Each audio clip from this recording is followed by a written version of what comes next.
is the XR Motion Podcast with your host, Michael Steinberg.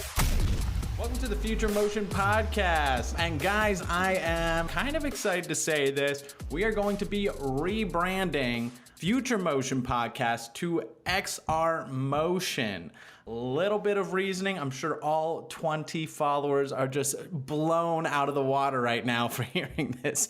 But yeah, we are doing that. It's very exciting. We just wanted to get a .com. Also, the One Wheels, the skateboard stuff, that is actually their umbrella company is Future Motion. So going up against something as cool as a one-wheel skate, how do you do that? It's nearly impossible. So anyway, guys, welcome to the new XR Motion Podcast. Excited to get this rolling out with the brand. We got the website. It's not up yet, but we got the domain name. So it's nice to finally be able to push the gas pedal all the way down and not feel like we're going to have to turn back at any point. Very exciting. Anyway, today we have Andrew Hoag with us. I'm super excited to have him on. We've been talking for a while. We've done some meetups together. We've gone and hung out and had beers. He's a great guy. He's a Brooklyn-based motion designer, animator, and 3D generalist with a decade, what, no way, yes way, of experience building in-house creative teams, funding and operating independent design firms, and freelancing full-time. Andrew's work runs the gamut of vector animation to complex 3D work. And guys, I'm just kind of gonna tell you, he is gotta be one of the best Blender artists that I've ever met. There's a lot of Blender artists out there that I see just have fantastic work. I've always kind of thought they were a myth because I've never met them before. And then I met Andrew and his work is just completely stunning. You gotta go check it out. If you don't believe me, go to his social media. He has Instagram and Twitter, and that's Hoag Media. That's A as an apple, H-O-A again, G Media. So go check those out because his stuff is just fantastic. And go check out his reel as well, which I love his reel. There's sometimes you can just get good stuff on the social media. Other times it's like, yo, go actually check out the reel because it is fire. So anyway, guys, we're going to jump right into it. We've got Andrew here. Yo, how's it going, man? What's up? I am very excited to be the first guest on the XR Motion Podcast. But obviously following the Future Motion Podcast, a lot of amazing, incredible, talented artists have been on. So it's really great to be here, and thanks for having me. Yeah, absolutely. Yeah, I feel very fortunate to have had such a high caliber of talent on all the episodes. Well, so what have you been up to this week? Let's just do a little chit chat and then we'll get into the hardcore questions. Sure, yeah. It's been a crazy week. November, if anyone's familiar, is in full swing, which I have not done November in the past, but so Blender, actually just a lot of excitement around Blender geometry nodes right now, so procedural based stuff in Blender. So that's pretty much what I've been experimenting with, diving into. I actually traveled for a lot of October for the first time, since COVID. So really October was kind of a dud of a month for me, and I decided to take November and just start diving back in, doing a lot of personal work, some client projects coming through to wrap up the year. So that's pretty much what I've got going on. That's great. Yeah, especially with the traveling. It's nice to I feel like everyone's vaccinated. So I'm traveling. I actually, call me an idiot, make fun of me if you will. I got the new MacBook laptop. Did you actually get it though? I just got charged for it, but yeah, right. So you'll see that in 6 months. Yeah, well, it took me I think over a month for it to charge because I had the pre-order and then I was like, is this ever coming? The date kept going further and further. But I got charged today, so hopefully, yeah, within a month, I'm crossing my fingers. I'm very anxious to see the M1X chips. Me too, man. So I was at the store, and it's like, oh, this 16-inch versus I think it's the 14-inch. 14, yeah. They're like, it's the same exact everything, essentially. But when you look at it, it's not even just the width, but it's also how thin it is. And I'm like, how does this maintain all of that? I just was so concerned about the heating issues that it might have, and I literally was just looking at this I don't think this tinier one would be as good as the bigger one. I could be so wrong. There might be there might be some guy who's a programmer or someone who builds these things like that. This is the dumbest guy ever, but I had to get the 16-inch, and I am very excited. I've looked at a lot of people that have already done benchmark testing. And so from what I've seen, a lot of how they phrased it, it's 4 times more powerful than a PC. It's kind of falsified information because it's with the wattage that it uses. So, right, because you can't benchmark their chipset against. Well, I guess you could like benchmark it against Intel or AMD, but yeah, the whole proprietary thing, I mean, Apple really pushes that. And I didn't get the new MacBook Pro. I did upgrade my MacBook Pro to I got a 2019 MacBook Pro 16, and I'm excited. Ooh. And I don't even have all the new bells and whistles. So, I mean, they do make a great laptop. There's no denying it. Yeah, that was kind of my thing. I felt like going to what you were saying with traveling, I've honestly not had a laptop this entire pandemic, and I've hated seeing everybody. I'm sorry, I shouldn't have said hated. I'm very happy for everybody traveling, but I can't, so I get jealous, and I'll be real about that. And I've been waiting for this new laptop to come out because I've been hearing so much about it. And maybe it didn't exceed my expectations too much, or maybe it will. We'll see. But I'm just glad to have...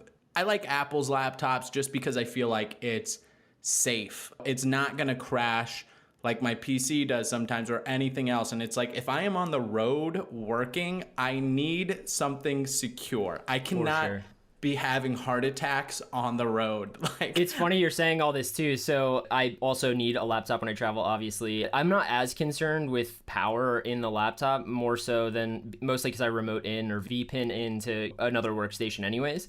But I had as a testament to your point, my MacBook Pro that died was from 2013. So at that point, we're talking like it's an 8-year-old laptop, 7-year-old laptop. Yeah. And the screen died. The laptop still works. I can like plug it into a monitor, but that doesn't really help me traveling. And I was sitting on my hands being like, I have to have a laptop by the beginning of November because I'm traveling and I need it for work.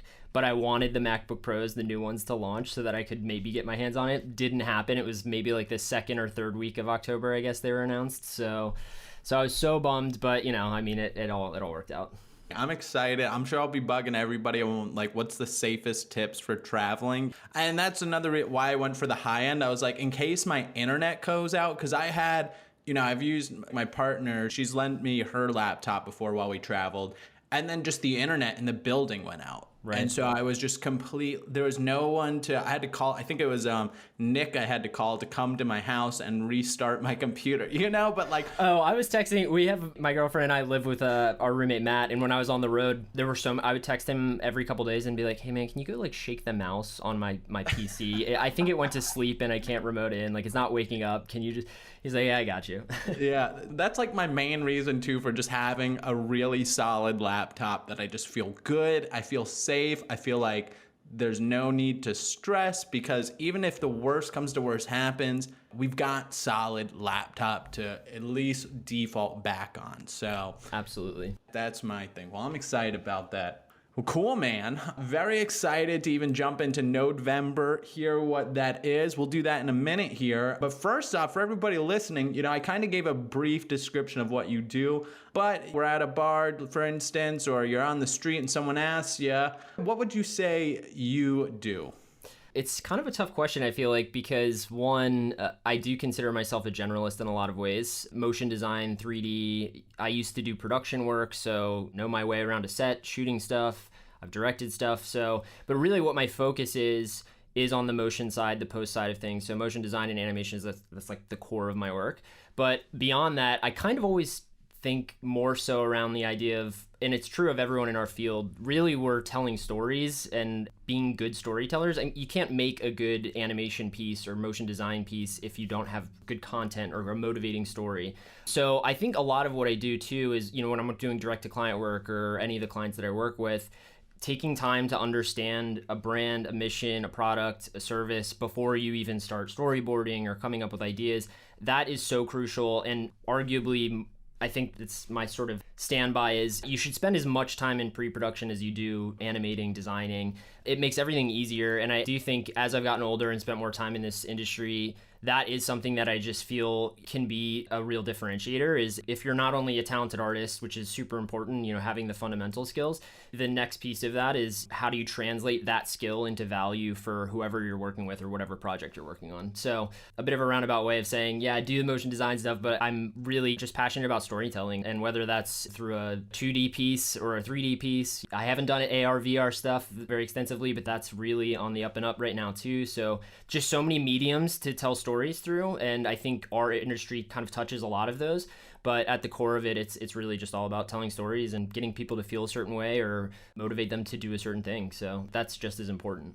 Yeah, I feel like storytelling, a lot of times people don't think about it, especially for us as motion design art, especially 3D artists. It's like, what new, technique can I use? How do I incorporate that into this next project? You know?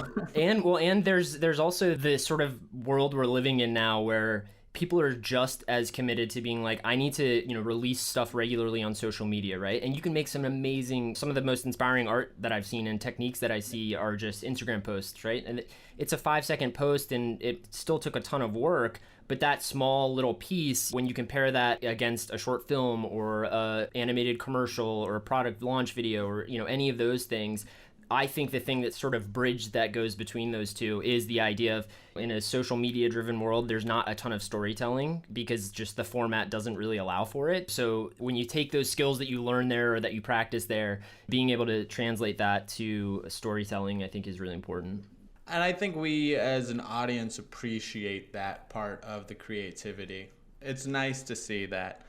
A lot of things are just super flashy these days. Right. So do you have any examples you could share of maybe where you took into a story or maybe a project that had a storyline that you really appreciated, that maybe people maybe said it didn't need it and then advocated for it, or just a... Yeah, no, that's definitely been a thing. A big piece of my career so far, I spent 4 years working in-house at a tech company that did sort of cloud banking software, right? So B2B driven, first of all. And I found, this is just my opinion, and I'm not there's amazing B2B content that's made too, but B2B is generally sort of looked at as, it's just a different format. Some people might argue that there's not as much room for creativity. What would be in B2B? A business selling to another business. So in the case of the banking software company I work for, they were selling to other banks, right? So they're not selling to an end consumer. Their target demographic is another business. And in that case, banks. And also banking is just inherently looked at as maybe not the sexiest industry.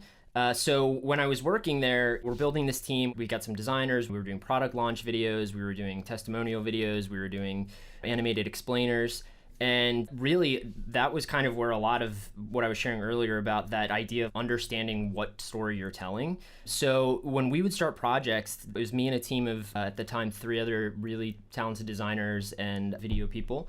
We just decided before we shoot anything, before we design anything, we need to go to all of the people touching a project and talk to them about, first of all, because I don't understand banking, right? I don't know banking regulation. I don't know financial services. I mean, I do now, actually, which is, it's kind of like my party trick when I'm like, I'm a motion designer, but I could talk to you about SBA lending if you wanted to.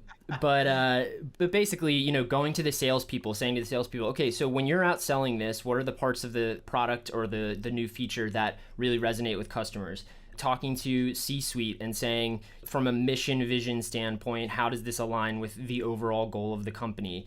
Going across these departments and working with all these different people who have different perspectives on the same thing that you're producing content for, all of that coming together is really where I feel like we were able to push the envelope a little bit in saying, yeah, there's content that just kind of needs to get made, but maybe there are ways that we can craft stories around it. So there was one project in particular, which was actually a full Blender piece, which was 2.5 minutes, 2 minutes. I can't remember exactly. So we were launching a retail banking portion of the platform. And so we crafted this whole story about like, what does that look like? Maybe it's a family who wants to put an addition on their house. And so they have to talk to their bank, and like their traditional banker, Encino is the name of the company. They didn't have Encino. So it was a really complicated process. They didn't have the tools. And so, I mean, it's just taking these ideas that you could just maybe throw some text on a screen, show some product screenshots, and that might get the job done. But if you can craft a story around it, that is more compelling for the viewer than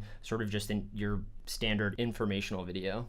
Definitely. And I think it's just like that story of just showing the customer struggling with something. It shows a bit of relation and understanding, and it just has something people can correlate with. And yeah, I think it just adds a whole different level of high impact. I know even Shakespeare on some of his art, I don't know if you've seen some of his fake art, he's very much doing this kind of relatable. I love things that are just very relatable to people and bring in. Make fake art. Yeah.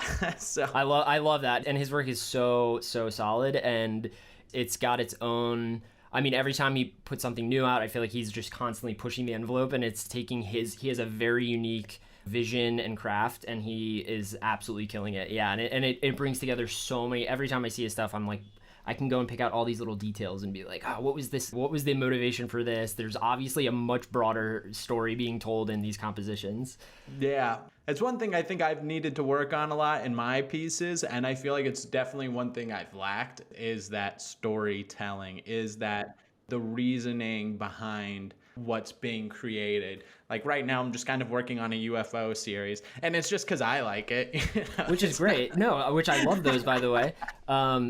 But I totally hear what you're saying. And actually, it's exactly to that point. I mean, one thing, being surrounded by all these incredible people like yourself, Shakespeare, Alex, all of these incredible artists, you look at their work, and the thing that I have realized that I'm struggling with more recently is I'm putting so much time on client work, and I'm putting so much of that sort of motivation of like, I'm telling stories. So right now I'm permalance with AMC Networks, more or less, which was kind of a byproduct of COVID hit. Things were weird. I started doing stuff with them, and they were just like, we have tons of work. And at that point, I was like, the security of a recurring thing right now feels really good. But I still have a few hours every week to be putting into side projects with clients or personal work. So with my direct-to-client stuff that I'm doing a lot of the sort of helping them craft narrative. I'm working with a company, PSS, who one of their projects that I've done is on my website. They're an education company helping teachers get resources for their classrooms and have a printer that can print out their own resources, and they can make their own resources based on curriculum. So new company, the guy that owns it, Aaron Odman, who I used to work with at that banking tech company, he and I have collaborated on a few things. And so we're really working, it's a new brand, it's kind of a new product. So there's a lot of that, how do we tell that story? And so when I get out of those projects and I go to my personal work, I have tons of ideas. I've sketchbooks everywhere with, oh yeah, I'm going to make this crazy animated short. And I feel so burnt on doing it by the time I get to the personal work that I'm just like, I'm going to just make a 5-second loop. And I still have to look at that as a win, because it's either that or doing nothing at all. But the truth is that I would, of course, love to bring more of the narrative, more of my voice to my work. And yeah, to your point, you look at some of the other artists that have been on this show, some of the big artists that are kind of in our industry, that is really the thing that a lot of them have down really well, is having a clear voice, a unique voice, and really bringing it to all of the work they put out. So I wouldn't say I'm jealous. I have mad respect for people that can do that. And really, I'm just looking for like, what's the life hack that gets you there, because I need it. Right. Oh man, me too. Anybody that wants to hit us up on Discord. Yeah, please send me all of your how to have a unique voice in your creative work. And it's also interesting because I feel like that might be for anybody who is ever new to the industry listening. It's like, that's something where you might be looking at someone's work like, oh, I could never do that. But you could be a good storyteller, and just by doing some simple 3D work and being good at storytelling, you make extremely powerful pieces. Oh yeah. And that's exactly, I mean, one of the things that I always think about too is, when I first started 3D in Blender, very early on, it was like cycles had been released. So there was this big push around like, we can make photorealistic stuff. We do like super high-res textures and just amazing lighting and volumetrics and all of that stuff. And I was like, that is the rabbit hole I'm going down. And I loved it.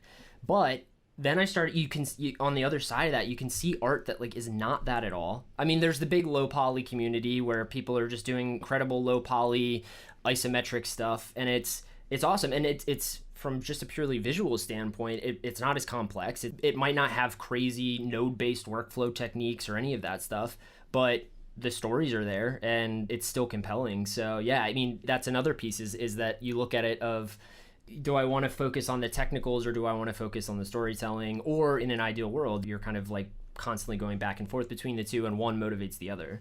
So anybody that is storytelling, whatever it is, your angle in life is, whatever path you're down, you can translate that into 3D for new people. And for pros, that's, again, I think storytelling is such a crucial part, as Andrew was saying, and just something always nice to focus on. And maybe, who knows, maybe there'll be like a story September or something like that. I don't know. That didn't rhyme. I feel like that, Yeah, no, it doesn't come off the tongue as well as November does, which is why I feel like November's the thing. But yeah, we'll work on it. We'll work on it. So before we kind of even get into, because I want to get into some of the details of Blender, but I'm just curious about kind of your backstory a little bit. What got you into the 3D field?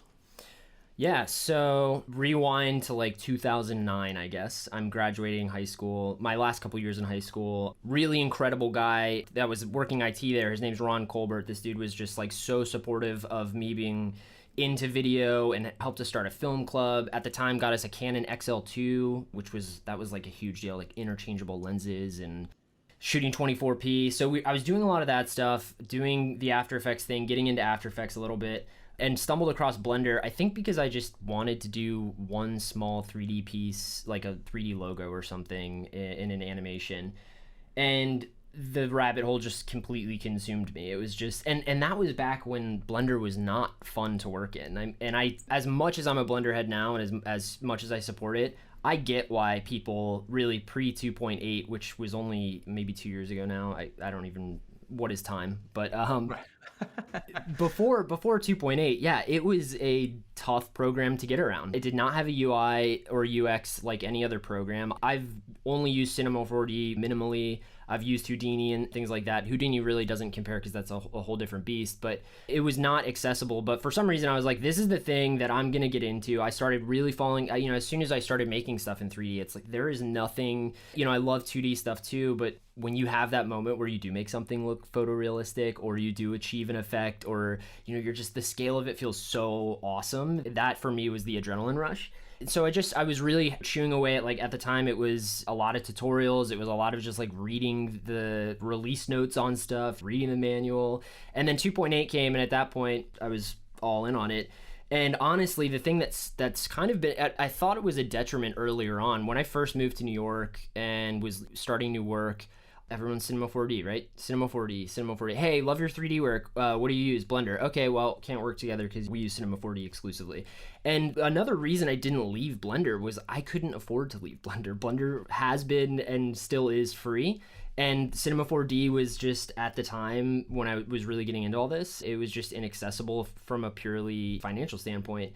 So I just really hung my hat on Blender, and honestly, 2.8 was so exciting for me because it was suddenly people did not look at Blender the way they looked at Blender before, and I think that is only getting bigger over the years. I mean, the fact that their development fund has pretty much name a company like Apple, Nvidia, I think Intel's on.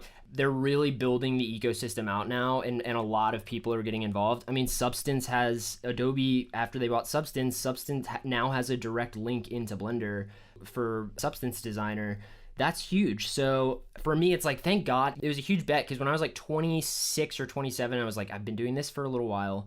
Maybe I just need to cut my losses and jump it over to Cinema 4D, which I had attempted on several occasions, but just kept going back to Blender out of convenience, knowing the keyboard shortcuts.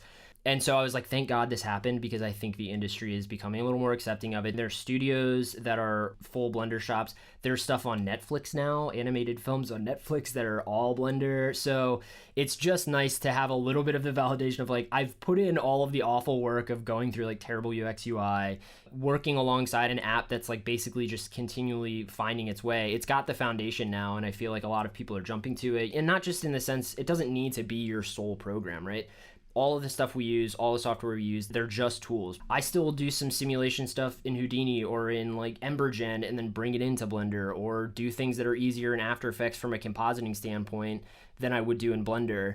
It doesn't need to be your sole thing, but I think that for everyone, they're starting to see, oh yeah, I mean, Blender's always had an incredible camera tracker. Why would I go in, granted I do use Mocha Pro, but There have been points where I'm like, why would I pay for a Mocha Pro subscription when I could do planar tracking in Blender and then just export it to After Effects or whatever app I'm using? So yeah, the payoff there was really rewarding. And now that I've found more people that are using it, there are more communities popping up. And that is the big piece with Blender, I think, that really sets it apart, is that the people have been doing it forever. The OG Blender heads, they will help you with anything. I've had people write me scripts because I asked for help writing a script, and they're like, here's the script. I'll explain what it does, but like I wrote a much better version of your script to globally change materials or something. So yeah, I think it's really exciting. And yeah, that's a long-winded answer, but hopefully that touches on, how I got into it. No, man, I love that, because especially with Blender, that was very much, I think everybody was kind of under the same thought process of what Blender was growing up. And it was definitely, I think, like you said, almost like a gamble that paid off, because who knew it would become what it is today? And I agree with you. I think it really is becoming a very much an industry standard application. And I keep seeing more and more tutorials. Everyone's doing the donut, man. Everyone's doing the donut. And now everyone's doing the donut in geometry nodes because it's like donut 2.0. And another thing is, when I moved to New York, I got to shout out Chris Guyot, who is now at Toast. He had just been featured on Motionographer. I had seen his work on a few different occasions. I was like, I'm just going to hit him up on LinkedIn right when I moved to New York and see if he'll just answer a few questions, right? And he was so cool, gave me an hour of his time. And one of the things we talked about, I specifically asked, I was like, look, I use Blender. I think I'm pretty good in Blender, but is that a detriment? And he said to me, if you want to book your own client work and you're the only one doing it, or other Blender artists and you want to make that your pipeline, then it's by all means, it doesn't really matter. But if you are going to take the jump into the world of studios or agencies, you're probably going to need to do it. And I mean, he's 100% right. Ultimately, I didn't make the jump, but I would wonder what his perspective is on that now. I think that was right around the time. No, it was probably a little bit before 2.8 came out, but maybe that's changing. Maybe some of these awesome studios that we all follow and love are like on the sneak. They're just getting a few Blender artists in. They're still like primarily Cinema 4D or Maya or whatever, but because it does seem to be going that way for Blender, with just a much bigger base of users and way more real world application. So fingers crossed. Another reason why I've kind of been getting into Blender is because of the fact that at my work, very corporate and very much can't do subscription-based licenses for some reason. Adobe we got, but every little thing takes months to like years to get. So for Cinema 4D, they had to buy the whole package of R19. And it was going to cost, because they also needed to have all this business stuff built in where there's weird connect. It was going to be like $8-9 grand or something.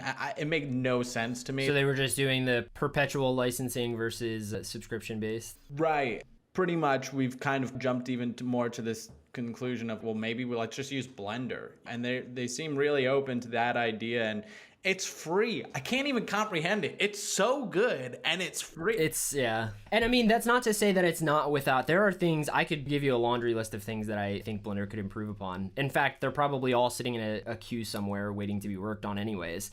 It's not that it's a perfect program, but I mean, how can you argue? It's got a GPU accelerated renderer. Eevee was a game changer. You now can do basically real-time motion graphics. You don't have insane render times. I mean, for me, I'm thinking if I were just getting into this industry now and I had no help, I had no money, was getting on my feet, that would just be a logical place to start. I mean, I probably shouldn't say this on a podcast, but I was of the days of downloading Little Snitch so that I could pirate Adobe. And it's not that I didn't want to buy the programs, it's that I didn't have any money, but like that for me was the difference between learning and being able to make this my career and not. And obviously, as soon as I was able to book client work and pay for that stuff, you license it. But I mean, there is that value add too of just, it's, even if it is just a place to learn your fundamentals. I mean, mesh modeling, sub-D workflows, simulation stuff, even to a certain extent, those translate to other programs. I mean, the interaction might be different and how you get to the end result might be different, but you can still learn so many fundamentals just by downloading a free program and poking around. This month I've been messing around a little bit with Blender, as you've seen, making some great cubes that can fall down. It's rigid bodies. I love it. It's been fun, but I just can't believe, from what I remember, it was very difficult to do a lot of things, and maybe that's just because I've had so much more experience in 3D now that it makes more sense, but it was just so user-friendly now. And I mean, granted, when I used Blender last was probably 10 years ago. Not even exaggerating. Yeah, and those were dark days. Yeah. And yeah, it's just so user-friendly, and importing assets was easy. There's so many great tutorials, and I just was really impressed. I can't even comprehend how it's not used more in the industry. I almost don't even get how Cinema 4D can charge as much as they can when Blender is free and can put out that quality of work like that. Sure, yeah. I mean, and that's the thing too, and that's kind of one of the another interesting piece of our industry that I get hung up on sometimes. I spent a lot of the last few years thinking about, I think it is sort of objectively true that being in a creative field comes with a set of problems that I can't talk to someone who's an accountant, like a friend of mine who's an accountant, about, right? It's just in the same way that there are things in their field they can't talk to me about. I'm not saying, I think the thing is it's not exclusive to our field, but one of the things that does make motion design work limiting, I mean, forget the 3D side of things. How is After Effects? I mean, Calvary maybe is coming in as like the first competitor to After Effects. After Effects has been, I mean, I will say 2022 has been really great so far, but I have had more, and these are issues where I can't render something. I can't output something from the program because there's some bug. And it's like, I am paying, and hundreds of thousands of other people are paying a monthly subscription for what is called an industry standard program, and it's not that great. I mean, it has a lot of issues. It's built on a really old code base that they just keep, I mean, granted, it seems now that they did the JavaScript expression engine, which was a big jump, the multi-frame rendering, and finally having, I mean, the fact that it's 2021 and it's only just now becoming a multi-threaded application again is insane, right? But again, to that broader point of like, that is a very specific thing in our field of, the reason Cinema 4D can charge what they charge is because it's the industry standard platform. I mean, until some other application comes along that somehow manages, but how do you pull that out of, think about it in the context of some of the pipelines that studios use. Swapping a program out of a pipeline is not easy. No, it's nearly impossible. Like, if I remember specifically Final Cut 7 to just anything was like, I remember studios losing their shit, freaking out.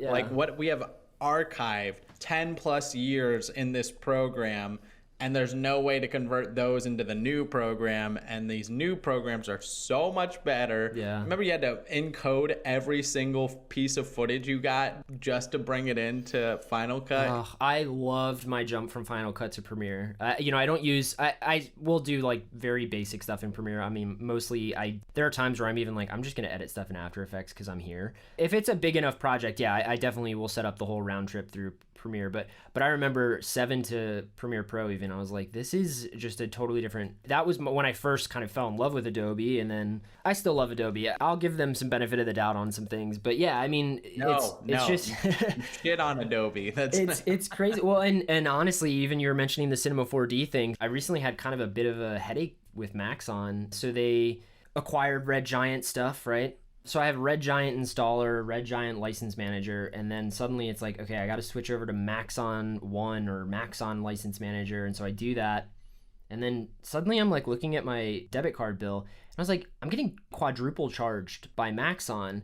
And so I got in touch with support. Granted, they took care of it for me, but basically what was happening was I shifted from one license manager to another, and they, I guess, didn't cancel licenses from the old manager to the new one, even though when I went through the dialog boxes of, setting it all up, they're like, oh yeah, just, install this new manager and that's how you license it. And then they dealt with it for me. But I can also tell you the number of times I open up After Effects and suddenly I have to, like, for some reason, all my licenses are deactivated and I have to spend 10, 15 minutes starting and restarting After Effects, like let me try opening After Effects first and then let me try opening it Max on one or vice versa.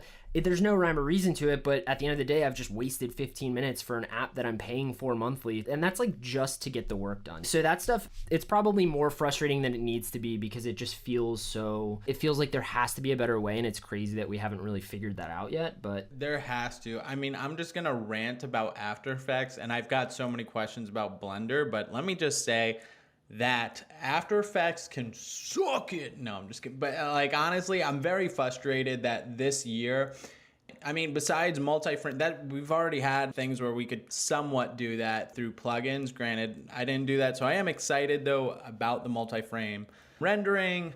Awesome. Get that out of the way. Minus that, what else? We are living in a day and age where video is king right now. TikTok is blowing up. Instagram videos, they don't even really care about photos. They're putting out reels. Video is king. This is the program I feel they should have been focusing on. The AI, going from summer to winter is cool, but who really is effing using that right now? Like what corporation, what company? I can't comprehend how they didn't do that. There's like better effects on TikTok and every other cell phone app out right now that there is on a professional video editing software. I mean, I feel like I'm living in the past. I open it up and it feels like I'm opening up like a 2004 program. It's just terribly designed. And then they always sending out, give us your feedback. Oh, we love your feedback. They don't listen to anyone. Everybody in the industry has the same exact problems, and they don't listen to anyone's problems. They're just so consumed with getting new markets of individuals being able to absolutely people that pretty much replacing Fiverr. It's like, oh, you want to make a flyer? Oh, that's something that somebody does that's frustrating it's not meant for like pros to make great products. It's meant for like individuals to get basic things done. Kind of like a quick hack around almost. I mean, that's probably me being like a purist about it, but and the other thing that is so frustrating for me with Adobe, right? One, you have a suite of programs that for some reason common functionality is not shared between them, or the keyboard shortcuts are different, or right. So that's like kind of baseline for me. Like, it doesn't seem like the teams working on apps at Adobe really collaborate and talk about, for example, and I shout out to Battle Axe because Overlord totally changed my life. I mean, it did solve so many issues for me, but the fact that someone, and that's actually something I remember when Alex Manrique first started getting into After Effects and we were talking, and he's like, why is this program only functional if I download 500 After Effects scripts and plugins, right? And that's a good point, man. I mean, there's a lot to be said about an environment where Blender has it, Cinema 4D has it. Being able to add functionality to programs is huge. And I think especially for tailoring workflows, if you have very specific things you need to do, that's awesome. But it should not be a requirement. And the fact that you were mentioning you had multi-frame rendering stuff for After Effects pre this last release, it was Render Garden and Background Renderer Max, right? These are people just like spending time to develop the things that people have been asking for forever. And like another thing, I just got the new iPhone 12 Pro, so I did some shooting of some video stuff just to see how the camera performed and what I could do with it, and learned a fun thing. Premiere Pro can handle variable frame rates, no issue.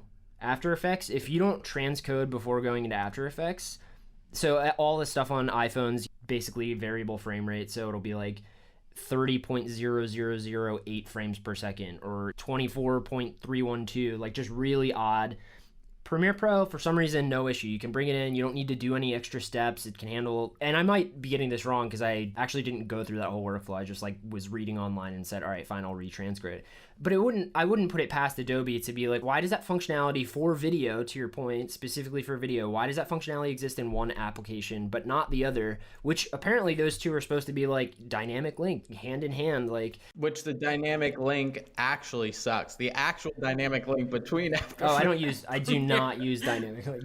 No way, dude. No way. It's ridiculous. I honestly think that Adobe, the best thing they could do, After Effects could do, is go to every single thing on AE AE scripts, go to every single artist, drop $10 million. Yeah, pay the people that built the functionality. Pay them all out. Take all of those features, put it into your program. Now you have a monster, like an absolute monster. I mean, even composite brush, it's like you can't even use its own green screen keyer. It's terrible. All their default stuff is trash. So did you see actually in the Creative Cloud app, like the desktop app, I noticed that they added this like marketplace section. I think, I don't know if it's called marketplace, but basically it's just they're now hosting AE scripts and AE plugins on the Creative Cloud app. Like you can, I don't know if it's not all, I don't think it's all encompassing. There's probably way more on AE scripts, but I mean, they're not even trying to hide it now. They're like, yeah, you're probably going to need some extra tools and you can just get them right here. Yeah, it's so frustrating me. And my biggest one, and I'll say this lastly, is just the folders. Just like be able to edit the pre-comp and look at your final composition. Like I have my main comp.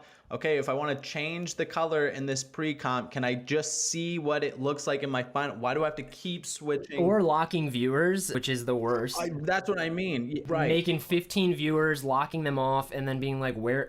It's so, sometimes I find myself in After Effects being, honestly, having now done this professionally, like, and I say professionally in the sense of I'm on a deadline and someone is paying me to do work, so I'm beholden to that. If I'm sitting in a program and not getting things done on time or having to lose money or send emails, to the embarrassment you feel of like, hey, I'm not going to make this deadline, and it's literally just because I need to downgrade my versions of After Effects and like fix a bunch of, that stuff is really bad, really bad. So Adobe, if you're listening, which you should be, this is the new XR Motion podcast, but for real though, like that is so, I mean, just deal with that stuff at the bare minimum. So I can at least do the work so that when I'm not having a good day at work, it doesn't need to also be exacerbated by the fact that I'm working with a program that's not doing what it's supposed to.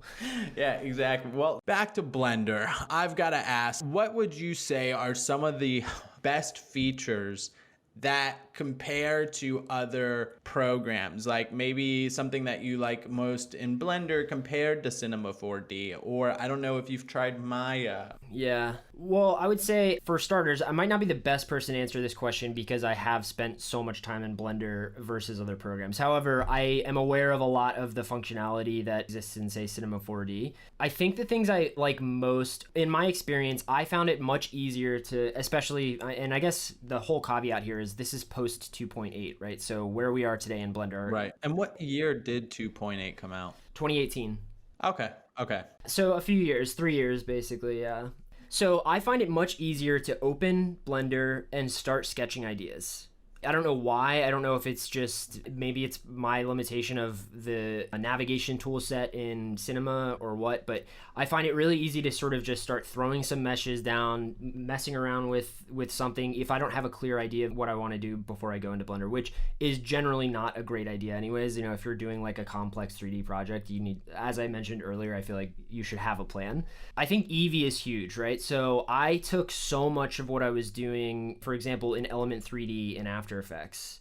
I've taken a lot of that over to Blender now because I can do it in Eevee. If I don't need the photorealism, if I don't need a ton of bounces and all of that stuff, which is effectively what Element 3D is. Element 3D is a GL-based renderer. You're not changing rendering settings in there. It's basically the faking 3D thing in After Effects. So, for example, Eevee is amazing. I mean, Eevee is like, you can pop in, you can start throwing some meshes down, especially now with geometry nodes, which I know I've already mentioned, but geometry nodes is huge. Before geometry nodes, by the way, animation nodes was another piece that was built out several years ago, which is a procedural animation-based sort of node-based workflow in Blender. That kind of stuff for me is just easy to have. I mean, I've been posting for November. I mean, you look at some of these node trees and the end result, it's maybe 15 nodes. It's maybe one mesh. You get your lighting setup going. That makes it so much easier for me to be like, in 6 months, if I go back and revisit that project and open it, I'm not freaking out about, I don't know exactly where I think that's something Blender has been getting better at, is that it's just sort of, you can keep things a little more self-contained. I think about stuff like cloners and effectors in Cinema 4D. I mean, all that stuff can be accomplished in geometry nodes now. Before it could be accomplished in animation nodes. even without either of those tools. You could have done it with modifier stacks in Blender. And that's the best part about the community as well, is if you look at any piece of functionality in Cinema, I'm sure you could Google how do you do X, Y, or Z in Cinema 4D in Blender, and there's probably someone's probably like, yep, you can do it, and like here's where it might not be the full picture, but here's where you start. Like, I don't know about simming, like any simulation stuff in Cinema, but I know that Blender has an incredible cloth simulation renderer, which I've used a lot. Soft and rigid bodies are both pretty solid. I think if you're getting into like really complex stuff, it probably does make more sense to go towards the Houdini side of things, or like EmberGen for smoke and flame stuff. There are limitations to it, but I mean, for the most part, the fact that Blender is so self-contained. I mean, the video sequence editor we're not going to talk about because I think I've never even really touched it, and from what I gather, it needs a lot of work. But you could composite all the same ways that you composite in After Effects. You can do it in Blender's compositor. I've done green screen compositing in Blender, which is amazing because I tracked my camera, set up my 3D scene, lit my 3D scene, brought my footage in, composited and keyed all in one Blender file. I mean, that's pretty sweet, dude. I mean, you know, I know that Cinema has the connection to After Effects, and again, I haven't really done that workflow, so I can't speak to it. But for me, that's the thing, is like, the more I can keep things in one place, it's just, I prefer to work that way. That's actually one of the biggest things that make me want to go into Blender so much. Is I was actually randomly watching, it was a guy, and it just said professional ZBrush artist works in Blender. And he was just blown away at Blender because of the amount of time saved. He literally said at the end of the podcast, after just 2 hours, 3 hours of working on it, that he might be switching to Blender, because with ZBrush, he had to go to a bunch of other programs for, I think it was like for just doing the lighting and then going into the painting. And then he said the amount of time he just saved staying in Blender because it had all of the features. It didn't have necessarily all 100% of the best of every feature, but it had every feature he needed in one program, and he didn't have to waste any time from going from program to program to program to program. He just could do it all right there, and he said it was just a huge time saver for him. And yeah, that's another reason why I really wanted to get into Blender more, was just for the sculpting and modeling. Yeah, so I'm not a huge sculptor. I mean, I've dabbled in, mostly out of just curiosity, and sometimes, whatever, I'll touch up models using sculpt tools, because you don't really need to go through the sculpt tools you can use just to edit meshes. It doesn't need to be the whole sort of base sculpt, retopologize workflow. But one of the big things I've seen in the last few years, I've seen a ton of sculptors really like Blender.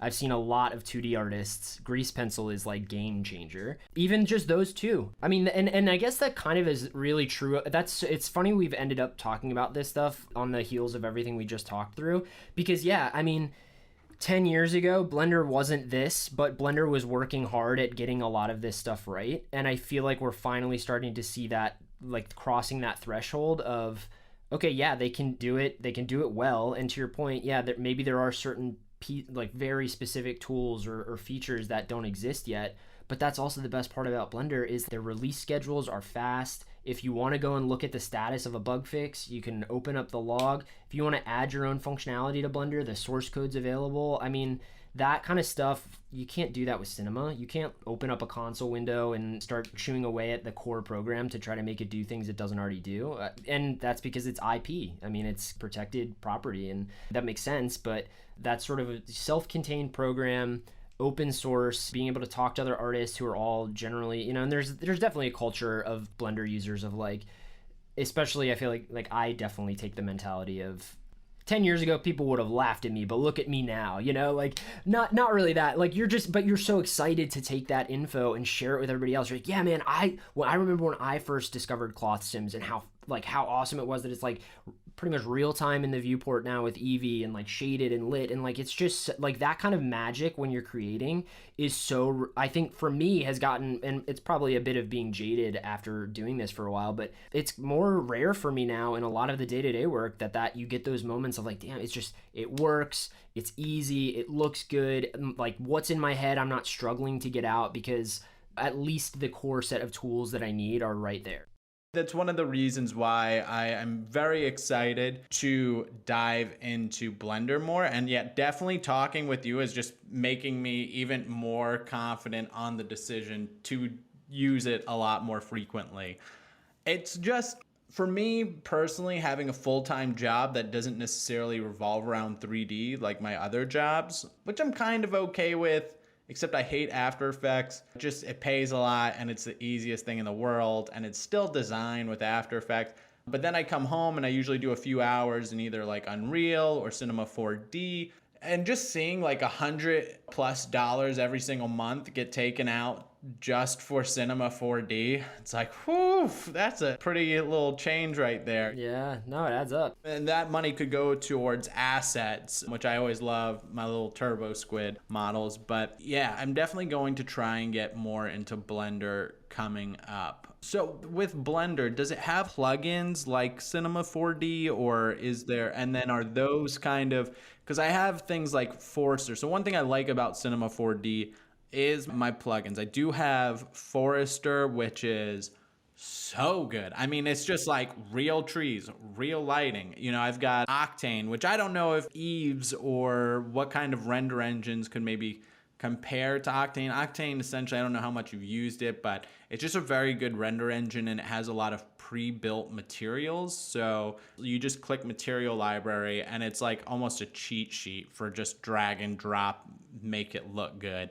And then there's another plugin, it's called like Ocean 4D. Just makes really good ocean water waves. And Grayscale Gorilla plugins, those are really good too. Their lighting kits and their HDRMI kits are fantastic. Those are my main plugins that I've spent quite a lot of money on. But shoot, blow me away. Bring it. What's Blender got? Yeah. Well, I can't promise that you're not gonna have to spend money. You know, you can't bring them with you, right? But there is a plugin one-to-one for everything you just mentioned. I can share the ones I like, what I am aware of most. So there's definitely forest generation stuff, or like foliage generation. I haven't used it. I want to make sure I get it right. I think it's called Timber, maybe. I think there are a few, but from what I've seen, the demos I've seen of it, looks incredible, right? And what was that called again? Sorry, you cut out a second. Timber, maybe? Is it Timber? No. Yeah, no, that's the procedural wood material. Sorry, I'm thinking of... So basically, high level, Blender Market is the equivalent of like AE scripts and AE plugins, but for Blender. Some incredible scripts and add-ons there that I use quite a bit. So the forest one, Botanic is a tree and grass add-on and library. I use Hdri Maker. I use that to manage my HDR library. So basically it comes preloaded with a bunch of 1K to 8K HDRIs, categorized by libraries, and then you can make a custom library. So if you have HDRIs that you're getting from elsewhere, best part about it is when you drop those HDRIs that you have custom, you basically can upload the library. So in your 3D viewer, you can open up the panel and you can preview it before you add it. So it will automatically set the world environment up for you based on the settings you do there, and you can tweak the settings. There's Extreme PBR, which is basically the same thing as HDRI Maker, but for preloaded principled shader trees to make your materials. Same thing, you can make your own library. There's an ocean modifier that's actually built into Blender that does really solid, you throw a subdiv plane down, get a bunch of subdivision in it, start generating an ocean, change wave height, and then you can put out the vertex maps for things like foam and swell and stuff like that, so you can use that other ways, not just within the modifier. And then Pro Lighting Studio I've used forever. It's a Blender Guru plugin, and that is basically just a suite of a bunch of really nice lighting setups. So one click drops a lighting setup in, all the lights are tracked to a subject, and so if you start scaling whatever your main subject is, you can then update the scale of all the lights appropriately. So yeah, Blender Market is probably the first place you go for that kind of stuff. Gumroad also does have a lot of Blender plugins. I'm a huge fan of HardOps and Box Cutter. So Blender has its own marketplace, kind of like Unreal and Unity. Yep, blendermarket.com. Wow, I love that. That is huge. And for anybody that's in Cinema 4D and has never experimented with Unity, Unreal, or now apparently Blender, these internal marketplaces are wild. I mean, you buy an asset and it's not installing it in. It's not like you gotta place it somewhere and then drag and drop it back into your project. It literally is like you buy it and it's there and it's in your library, and then whenever you want to access it, it's there. Yeah, and so the installation in Blender, you do still have one install step. So basically, and I'm not sure if Blender Market is, I don't think it is managed by the Blender Foundation. However, it is the everyone who uses Blender regularly knows about it. It's where you would go to get, they have add-ons, they have materials, they got models, the render setups, but it's basically you download a zip file, more or less. There are some that add a couple steps. If you're doing like library management stuff for HDRI, you need to install the libraries, and then if you have a custom library, just put a file path in. But basically from your preferences in Blender, there's a tab called add-ons. You hit install file, you just click the zip. In a lot of cases, you don't need to unzip what you download. You click the zip and then boom, it's installed. There's also Blender ID and Blender Cloud, so I use that to sync my preferences, and that's amazing because you go from 3.0 is the next release that's coming up, and I've been using the beta. I was able to just upload my 2.83 settings and then import those settings to 3.0. So changing versions is not that much of a nightmare in terms of getting your preferences. You might need to update some plugins and stuff, but yeah, and I mean, Blender Market is a really solid marketplace. You have access to your library, you know, you buy stuff, you can get it whenever you, in most cases, you have access to all the updates, you know, depending on what the developer does. If they do a major upgrade, they might launch a new version of the plugin that you have to pay a little more for. But for the most part, most of the stuff that I use, I'm frequently getting pinged with updates. And then same thing on Gumroad. Gumroad has quite a few Blender plugins as well. So when you update in Blender, do you have to then go to your plugins? Would you just click update on the plugin, or do you have to, like every other plugin, reinstall? Yeah, and that is a great example of, I am again, huge Blender head, but that is something that I would really, really like, is being able to update within, and you can't right now. So no, what you can do is a lot of add-ons there's a functionality where you can at least be notified when you open Blender, and if you look at the console, it'll say, oh, new versions of these plugins are available. Some plugins, when you see it in the add-ons window, and I guess I should refer to them as add-ons because that's just the Blender terminology, but a lot of add-ons in the actual add-on interface, you can just click the Gumroad link or click it takes you straight to the page. So they do what they can to make it a little more simplified and at least to let you know that there are new updates available. But yeah, there's no simple updater, and that's one thing that especially as I've used more plugin or add-ons that I use are fundamental to my workflow. I mean, it just saves me so much time. So as I've gotten to that point, that is a huge pain point for me. Is like, I don't want to go to Gumroad right now and download. It just kind of breaks the creative flow sometimes. So 100%. Cinema 4D25, I just don't even almost want to update because all of my plugins are finally caught up, and I'm on R23, and I'm just getting into R24 and got half of those updated. Now 25's out, and it's just such a process because then sometimes not all of your other plugins get caught up. So you got to wait for those. So you're constantly on one version, but then you're trying to work on the newer version. It's just such a headache. Yeah. And to be honest, I'm curious to see if there is some kind of GitHub plugin or something, because on Unity, I actually have been doing some tutorials with a programmer, and GitHub is insane. I can't even comprehend it. He showed me a plugin someone made. They wrote a whole code on GitHub. I click it, I bring it into my project. It does just that. Every single plugin I want is in a folder, and all I do is click update, update, update, update, update, and it updates them all instantly. And when I log in, it will tell me what is not up to date. And then I just click update. It is like... I want that. And if there's a Python dev, so Blender's built entirely on Python, so I'm sure, well, I wouldn't say I'm sure, but I would not be surprised. I'm sure it can be done, but I haven't found it yet, at least. And yeah, dude, to your point, GitHub is, I started doing a little bit of web dev stuff, doing my own website, using some like React and Gatsby and kind of doing web animation stuff, just for kicks, honestly. And so I had to get really familiar with GitHub for version control for my website and for a couple other websites I did. And GitHub is dope. There's so much amazing stuff on GitHub that I found things that I'm like, how has this not been posted on every motion design blog or something, a quick script for After Effects. So yeah, it's definitely worth getting in there. And actually the best part about GitHub, I think, a lot of people see it as like, I use GitHub if I'm a coder or a developer, right? Dude, you can version control anything you want on GitHub, right? So set up a Git repo for like a major project you're working on, so that if you do lose something or you want to go back 15 versions and see with the same folder structure and everything, I mean, that is a huge, I feel like that's a little bit of a low-key life hack for making complex project management easier too, is, you can do it for 3D stuff, you can do it for After Effects.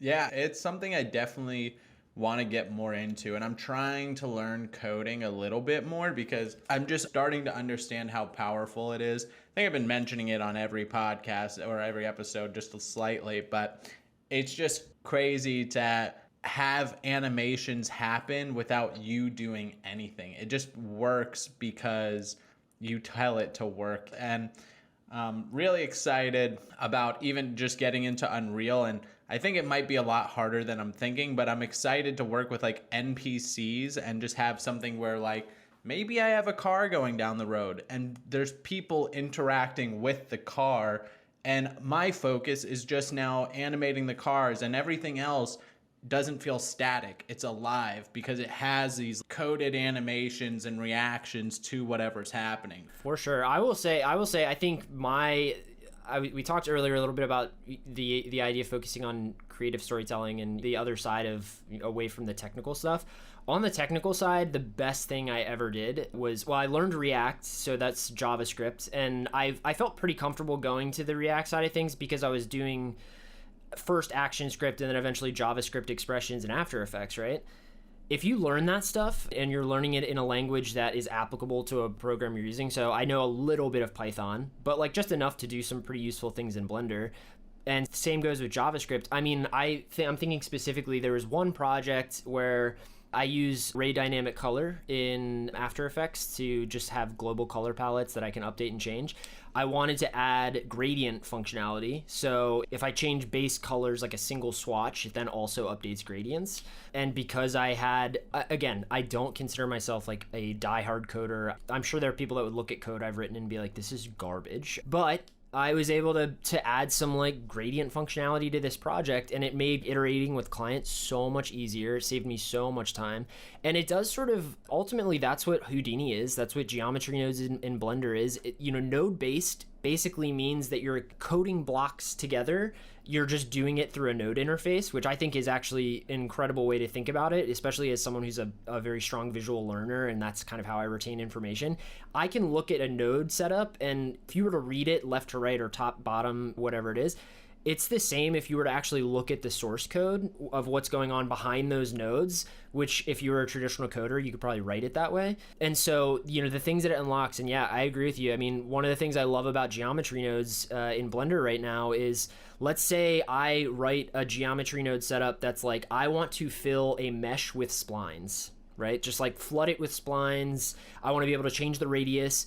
The best part about it is you make that node tree once. You can apply it to any mesh. Any mesh, it could be the most it could be a simple cube, it could be a complex character, but if you do it right and you kind of have that idea of like, I want this to be flexible and reusable, you can start building yourself a nice little library of what are essentially code snippets, just in the form of like node trees. And you can reuse them across projects, which is awesome. That's great. So it has like a Houdini feel to it almost. So they're calling it everything nodes because the materials in Blender are node-based, which I've always loved. Animation nodes, which came out several years ago and is also just essentially exposes all of the source code in Blender and allows you to manipulate it with nodes. So they are, geometry nodes is a step towards a procedural-based. It's, I'm not that far in my Houdini journey. Intagma is an incredible resource, and they actually have recently started they typically do Houdini, but they recently started doing geometry nodes coverage because they see the similarities. From their standpoint, I think they look at it as like, it's still not Houdini, but it is a huge step in the right direction in the terms of like a purely procedural based workflow. You're not doing destructive modeling. So and I think that's only the beginning. I don't know I haven't looked at what's on the pipeline, but I'm sure they're going to do simulation nodes soon. So you can do particle sims with nodes and cloth simulations with nodes. And so I think eventually, it will be if you want to, and that's the best part. They're not going to get rid of their destructive modeling and destructive workflows or, modifier based workflows. But if you want to do the node based stuff, which honestly I have only just gotten into, but it's opening up a whole new way of looking at things, and really just it's fun. It's easier to update because geometry nodes is new right now. It's also kind of exciting because you do have some Houdini people coming over and being like, I can do a lot of the things that I do in Houdini. The fundamentals are the same. But for the most part, it's like a lot of us are just poking around, connecting stuff together and seeing what you can, I mean, the possibilities are essentially unlimited. So it's just a lot of exploration and exploring, and people are really excited to share what they're finding. And I've seen some crazy stuff, man. I've seen people make a table with 4 plates of food and like piles of rice and like drinks, all with a node setup that they can like change the width of the plate. They can change the amount of rice that's on the plate. They can, if you duplicate it, randomize the variation across instances. That stuff is so cool to me. And I think, especially for me, I think about it in terms of I spend so much time on client iterations that the more I can keep flexibility and keeping things modular at the beginning of a project, it's going to be easier at the end. And stuff like geometry nodes in Blender definitely opens the door even more. You really did get me excited about Blender. Let's go. Even because in Unreal, I feel like I'm just now diving into nodes, because Unreal with blueprints is almost 100% node based. And so I myself am just kind of like starting to understand the power of nodes, and just being able to make one node that connects to multiple features is just wild. It's so cool. Well, and I mean, not to bring up railing on Adobe again, but a perfect example of where a node-based workflow excels is when you have one layer in After Effects that you want to use as a Luma mat or a Alpha mat on 15 elements. If it were node-based, you would have one node for that mat, and then you would route it wherever you want it to go, right? Nope. You got to duplicate the layer 48 times if you want to use it 48 times. I mean, set mat maybe works on occasion, but the second you start pre-comping, it gets messy quick. But I mean, so that's when it was like, I remember when I first discovered that kind of node workflow in Blender, and I was like, this is why I like Blender more than After Effects sometimes, is because I don't need to have 48 layers if I'm only using the same thing as a mat over and over again. So yeah, and their Blender's compositor is node-based too. So when I did some heavy green screen work and I decided to just do it all in Blender and do the compositing there and keying there, it was so nice because it's like you set up your mat of the footage, and if you need that mat anywhere else, you're just taking the same node, just putting out a new connector to wherever it needs to go, and it's solid. I'm amped. Now I feel like I gotta just open up my Well, dude, now I have to say, I am also really wanting to get into Unreal, and I actually just had a conversation with an old friend of mine who has this studio down in North Carolina. I shot some stuff up here, and he's like, dude, you have to learn Unreal. And they're actually a full Blender shop now, which is awesome. They used to be Cinema 4D. They're doing Blender now, and he was like, Blender plus Unreal is unreal. Like, yeah, he has really been lighting the fire a little bit for me, and I don't know anything about Unreal. I mean, I know what it is, I know what it's capable of. I've seen some insane stuff come out of it. I haven't taken the dive yet. I am going to even suggest to you, this is probably, I posted it in the Discord. Let me see this guy. I know, just blowing my mind. You would think this was stuff that was done by entire motion design, like a team of 50 people, and that would take 3 months. No, one person, maybe in 5 weeks, and they do a breakdown at the end.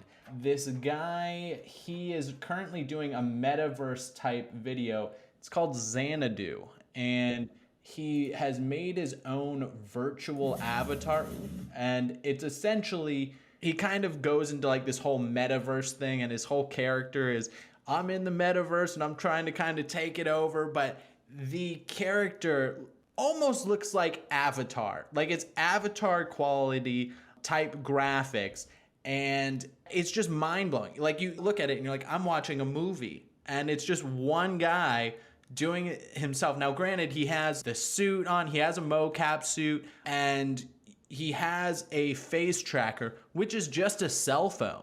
but it's doing this live. Like, it's a live movie. Okay, I do remember you posting this. I remember watching specifically the face cap stuff and being like, this is wild. It's really crazy, and he made that all in Unreal Engine. And I just keep seeing more and more artists where I'm just like, wow, this movie's awesome. And it's like, nope, this is just one dude in a basement having a good time on a weekend. And it's just so hard to comprehend when it takes hours to render a frame in Cinema 4D. Yeah. Like, that just is live. What? Now, working with Unreal, I will say, I feel like it's a little bit more tricky than just putting up one light, and that light is just put a bunch of ray traces on it and it just illuminates everything beautifully and evenly. It is a little bit harder, but I feel like the time that you save in the long run. Like, I was joking with Duran about this, but I was saying it feels almost like a front end renderer where you have to put a little bit more work in the beginning, right? But that's kind of the rendering process, is doing all of that. But then it is so easy to make those iterations and do all of the setup afterwards. Yeah, I've seen some of the guys that I work with at AMC. There was one guy in particular who was doing some Unreal stuff one day when we were still at the office.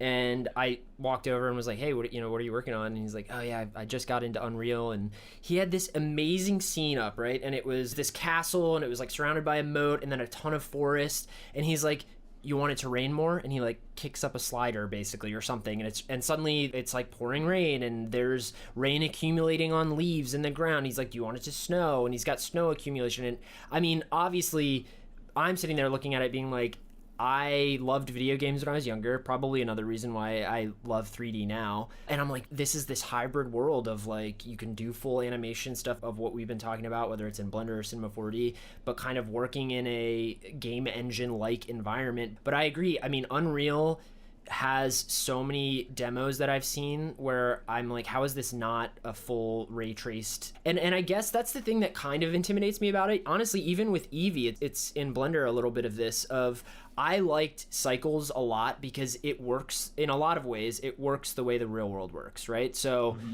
light is bouncing off of things and light's going to act a certain way. The game engine and real-time engine side of things, I agree, even with Eevee, there are things that if you don't realize that's how you need to set it up, it's not going to look good, or baking environment maps or reflection cubes, all that stuff, which I have not done a ton of, again, because that's the kind of stuff where I'm like, I don't feel comfortable with it, so I don't really touch it, but I've seen so many amazing examples that, I think that Unreal is going to be my next dive. Yeah, I think so. And I feel like as Unreal 5 comes out and they fix all the bugs that it's been having and it becomes more mainstream and we start to get those tutorials coming out, it is going to be sweeping landslide in our field. I mean, why waste days of renderings or even a day or even an hour when you can just do it as fast as you can play it? And sometimes it renders faster than you can play it. It's like... And there is a free license, right? It's all free. It's 100% free unless you're making over 100,000. And again, it's like, I always make the joke when people say, how old are you? I'm like, I'm at the age where I can't learn any more programs.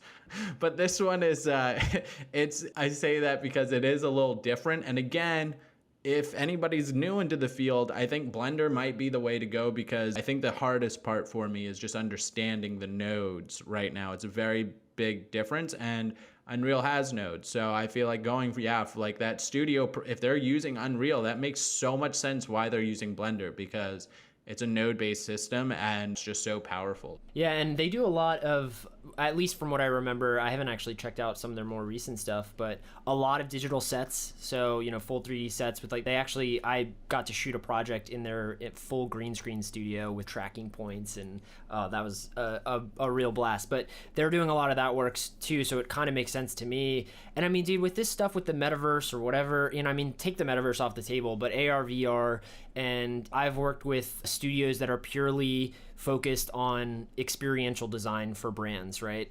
If you go to some event or music festival or conference and they have a booth and they want to have something that sets them apart, the AR, VR stuff is like huge right now. So yeah, just real quick, don't want to go over time here. I'm having such a good time talking with you, and I'm so inspired right now. So when it comes to Blender, is there anything else that you would like to add that we maybe didn't go over, or anything else you would like to add on about that? Yeah, I mean, I would say for me, and this is probably me speaking more to myself because this is something I'm actively working on, don't get bogged down in... It's very easy to see a lot of things that look really cool, and I think there is a time and a place to say I want to learn how to do that, but whether it's Blender or After Effects or Unreal or Houdini or Cinema 4D or whatever, take some time to think about what story you're trying to tell. Think about why you're inspired to even come into this crazy industry of 3D and design and motion design. And I think if you spend a little more time focusing there, the decisions you make about not only what your art is going to look like, but what skills and techniques you're trying to learn, it's going to be way more informed. It's going to happen a lot more organically. I think COVID for me kind of screwed with my head a bit in terms of reprioritizing where I was at, maybe take stock of where I was. You know, I just turned 30. I've been doing this for 10 years. There's a lot I'm proud of. There's a lot that I'm like, why did I not do that yet? And I think a lot of it does come down to just finding a way to be authentic in your work. Learning Blender because a lot of people are excited about Blender is awesome, but usually there's a motivating factor, I think, for a lot of those kind of decisions that it just takes a little bit of time, a little bit of thinking. Get a sketchbook, write your ideas down.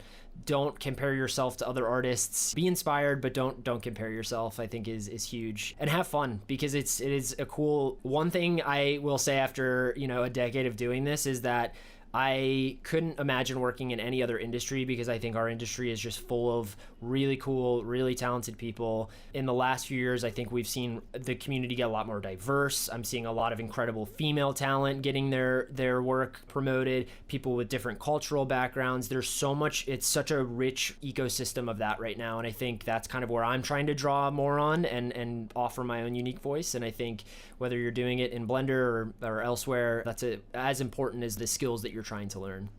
100%, man. I think that was a great way to wrap up the show, man. Yeah, man. I was so stoked to do this. I would come back anytime and shoot the shit or talk about how much we hate Adobe. So yeah, absolutely. All right, man. Well, thanks so much for coming on, and I'll see you on the Discord.